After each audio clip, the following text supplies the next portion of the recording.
Hey, this is Matt once again. Welcome back to another video. And this is a series of videos for Bronson. Thank you so much for that. For those interested in requesting any type of videos, feel free to send it either directly to my PayPal. Do have a CashApp as well. It could be any topic, reaction, review, re-review, topic, tier list, commentary, video game playthrough, whatever the case. I'll get to as soon as I can.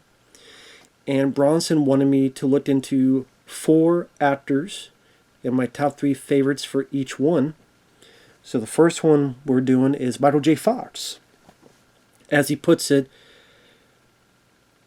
share and talk about your top 3 favorite Michael J. Fox movies or performances besides the Back to the Future movies. I'm glad he pointed out besides Back to the Future, because I would have had that on the list. Now, Michael J. Fox I've always enjoyed. I've always liked him and his work.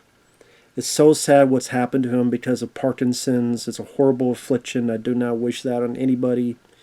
And he seems like a nice guy. People say he's a great guy. And I think he was diagnosed when he was like 29. Like, it was back in 1991. And obviously for years afterward, he would kind of hide it the best he can until he couldn't anymore. I think it was during Spin City, that TV show, which I would like to pick that up sometime if it's on. I think season 1's on DVD. I don't know about the others, but I do remember liking that show. And it's a shame because, again, he seems like a nice guy. Never heard anyone talk bad about him, and in a selfish manner, just being robbed of the possibilities that he could have done. There's so much work and so much stuff he could have been in and been a part of, and it's a damn shame. And if you see him now, it's sad because he can't stop doing that. He could barely stand up at times, and a guy that you grew up watching.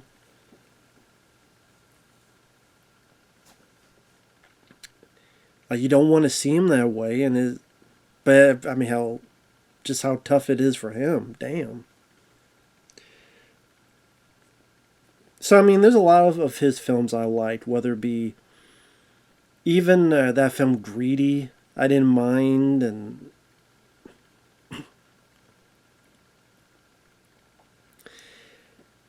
I mean, if we're talking about his best performance, I would say his Casualties of War. But if we're talking 3 favorite movies besides Back to the Future, I would say The Frighteners, The Hard Way, and Casualties of War. Now again, I said if this is based on performances, I would say Casualties of War because it was such a nice change of pace for him to do something a bit more dramatic, a bit more emotional. Torn soldier that's trying to rescue this lady against his other soldier brethren who want to assault and take her sexually, and he's trying to do his best, and the Delta not saving her and standing up to Sean Penn. You hear me? They don't care. He really showed that he could do a lot more than just be Alex Keaton or Marty McFly. But movie-wise, I put The Frighteners as number 1 because that's a film that was a nice surprise when I first saw it back in the day. At that time, I did not know who the hell Peter Jackson was because I had not seen Dead Alive, I had not seen Meet the Feebles or Bad Taste. I mean, oh, it's Michael J. Fox, but he's doing like a horror movie, and I remember when I saw the commercial, I thought it'd be a lot goofier, a lot funnier. And there's some funny moments, but I didn't realize how dark the film would get. And that gets very dark, especially the second half when, the Grim Reaper was the soul of the serial killer, and then Dee Wallace was a part of it, and then Michael J. Fox has to freeze himself, and Jeffrey Combs gets his head blown off. And you're like, what the fuck? And then the flashbacks of the massacre at the hospital. I mean, god damn, this is a dark movie. A lot more intense than I thought it would be, but I liked it for that. I appreciate that. And Michael J. Fox was able to, be kind of the con artist and not a wisecracker, but have a bit of the humor to it. But there's moments he's got to be steered, there's moments he's got to be out of it because of guilt or because of being accused of a crime and not knowing what to do next. And he also got to be a bit of an action hero where he's got Arlie Ermey's guns and shooting the Grim Reaper to pieces with the machine guns, or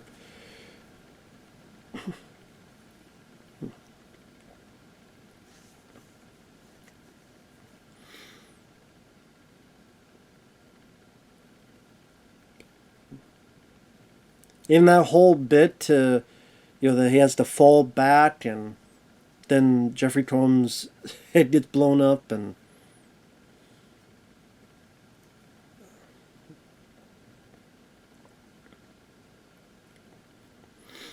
then Michael J. Fox like rips the soul out of Dee Wallace's body. So he got to be like a hero. He got to do things he was not getting to do often. Because that time period, it was For Love or Money, or Life with Mighty, or Doc Hollywood, where it was like romantic comedies, or Life with Mighty. Okay, that's a film I don't remember a damn thing about. Life with Mighty. I don't even know if I saw that all the way through. But yeah, The Frighteners, it was just really refreshing. And what's interesting is that Peter Jackson, he made that with a PG-13 in mind. Because he said, man, if I knew it was going to be R-rated from the start, it would have been a very different movie. So I was kind of, damn, we were robbed of that. But I like the movie that we got. So The Frighteners, number 1. Number 2, I put The Hard Way. Which, funny enough, sometime this month I will be re-reviewing that for Greg. He sent in a request, and I was very happy because I really do want to rewatch that because I remember loving the film. I love James Woods in it, Michael J. Fox. I think they work well together. And just how James Woods gets more and more agitated with Michael J. Fox. Stop it, okay? Just stop it, okay? And Michael J. Fox being playing the actor who is he wants to get what he wants. He's spoiled, completely spoiled type of guy. And then James Woods is the hardened cop with some great lines. Well, you tie your dick to it or something. I forget the lines of dialogue. When I watch it again, I'll be more fresh in my mind with my thoughts. But I mean, Stephen Lane, I know, was a bit goofy as the bad guy, and I kind of wish they cast someone else as the villain, and not Stephen Lane. I don't even hate Stephen Lane, but I thought his performance at times just seemed a bit goofy in that. But yeah, The Hard Way I do quite like. John Badham, who did War Games and Blue Thunder, very capable director. Short Circuit. Remember that being a fun movie. And number 3, I put Casualties of War for the reasons I said earlier. Just how wonderfully intense that story is.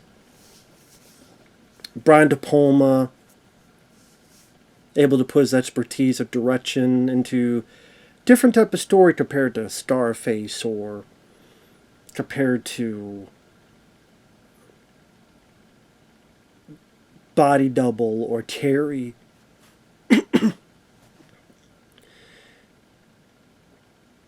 And some hard-hitting drama about some sad stuff that happened over there. As Sean Penn is fun as the villain. Yeah, I think, was it John C. McGinley and John Leguizamo in early roles, I believe. And Michael J. Fox just was the heart of that movie. Really fell for that character. You could root for that character, understand his ploy, feel bad for his guilt. And it was, again, great to see him play a different kind of character.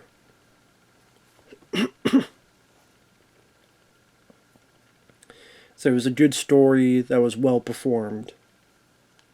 So Casualties of War, definitely put it up there. So The Frighteners, The Hard Way, and Casualties of War would be my top 3 Michael J. Fox films, not including Back to the Future. Just if I include Back to the Future 1 would be number 1. And then Back to the Future 2 would probably be...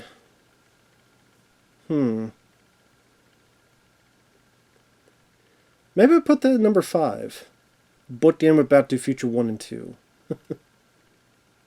But, yeah, very sad about Michael J. Fox. I don't know if I ever saw that documentary they did called Still, I think. I don't think I ever saw that. But I definitely want to revisit his Spin City TV show. I forget if he got to 2 or 3 seasons before he had to change. He had to quit, and then they got Charlie Sheen in there, which I was less interested when it was Charlie Sheen. But with that said, thanks for watching. Take care. Respect to the Michael J. Fox and what he's going through. We'll see you guys later. Bye-bye.